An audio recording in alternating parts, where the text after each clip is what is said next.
You're okay. You're not going to get COVID if you have these vaccinations. Yeah. Our data from the CDC today suggests, that vaccinated people do not carry the virus, don't get sick, and that it's not just in the clinical trials, but it's also in real-world data.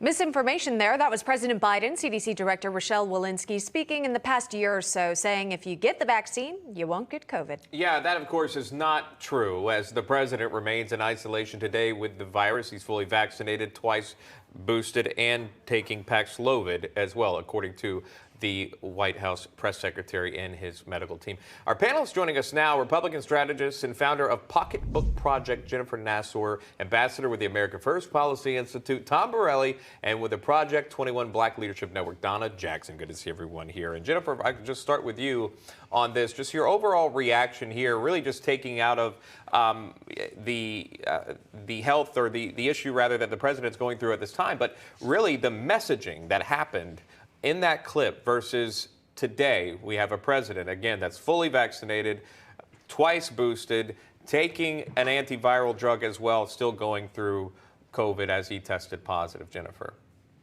Well, I think it once again shows the dishonesty of this administration, because we were told, get vaccinated and you won't get sick. Vaccinate your children. They won't get sick. Everything will be normal. And in the meantime, the president, who has more vaccinations than most people in America at this point, is sick with COVID. He was literally just in Massachusetts this week. He probably infected over a dozen or 24 legislators between Rhode Island and Massachusetts. Living in Massachusetts, these folks are walking around. Well, everyone has said they're just going to resume life as normal. They've tested negative and that's fine, and then they just go on with their life. But in the meantime, our children have been masked at school. Our kids are sent home from school when they have COVID. And so the ramifications to everyday people and to our children are at the highest stakes. And this administration continues to show that they're dishonest hypocrites. Thank goodness the president has the best medical team available to him, and he's also got therapeutics, which American public also have if they also catch the virus here. And yet, here's what the White House COVID response coordinator was asked about in regards to tools to prevent the virus. Listen. The president wears a mask, he's well protected, but he still got COVID. Is this the time to really realize that masks may not really be as effective as, we try to make them to be?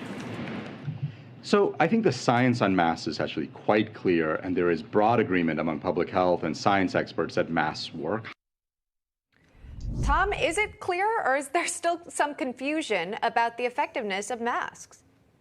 Emma, just another example of horrible, absolutely horrible science communications from the White House. All masks are not created equal. If you wear an N95 mask, you're largely protected. If you wear a cloth mask, it's worth nothing. But the bottom line here is they've done a horrible job with science communications. As you know, I have an undergraduate degree in microbiology, master's and PhD in biochemistry, and I cringed every time President Biden gave a guarantee. You do not give guarantees with biology. We're not talking about chemistry or physics, we're talking about biology, especially with a virus that mutates. A total lack of honesty, what that he should have said from the beginning. We have a vaccine, we're hopeful it will give long-lasting immunity. However, if it mutates, we may have to give boosters just like we do with the flu. They were totally dishonest with the American people. The mandates created millions of skeptics, and now the big damage is there's a huge doubt in all vaccines. Biden single-handedly has done tremendous damage to the health and well-being of Americans because of the damage he's done to the perception of vaccines. On the topic of messaging and mandates here, I'll go to Donna. I would like to show you examples of how media portrayed President Trump when he went through COVID. We don't have those elements for you, but I do have this one here from this time. It says the White House tries to make Biden's COVID a teachable moment here, aimed at demonstrating to the country that the pandemic is far less of a threat than it was before Biden took office, thanks to widespread vaccines and new therapeutic drugs there.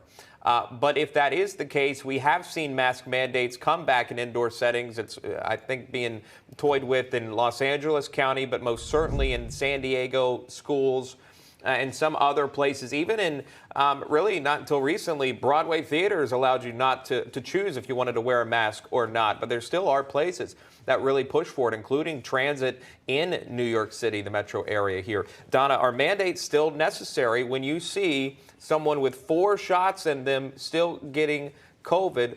Why are vaccine mandates around and also mask mandates coming back? You know, this is, again, a way to control the American population. All of these mandates and restrictions we know probably didn't work, but they didn't care about that. It was all about trying to control the population and all about putting fear in individuals so they can be divisive and create this war against the vaccinated and the unvaccinated. You know, I hope that the president feels better, but he owes the American population an apology because he did so much harm with this mandates, destroying small businesses that never have recovered and reopened, learning losses from kids that probably won't ever recover. We know that the suicide rate is at the highest that it's ever been. And the fact that they continue to force these mandates on people, when they force people out of their jobs and their careers, the population has been destroyed in a way that is unprecedented. You know that 40% of Black businesses went out during the lockdowns? 40%. And this president continues to force these initiatives and restrictions on the American population that is only doing nothing but creating more mental illness and more destruction of our economy. So, you know, I hope that he learned something during this COVID that he's gotten now. All right, we'll continue conversations here. Jennifer Nasser, Tom Borelli, though, Donna Jackson, thank you for your time. We do appreciate that.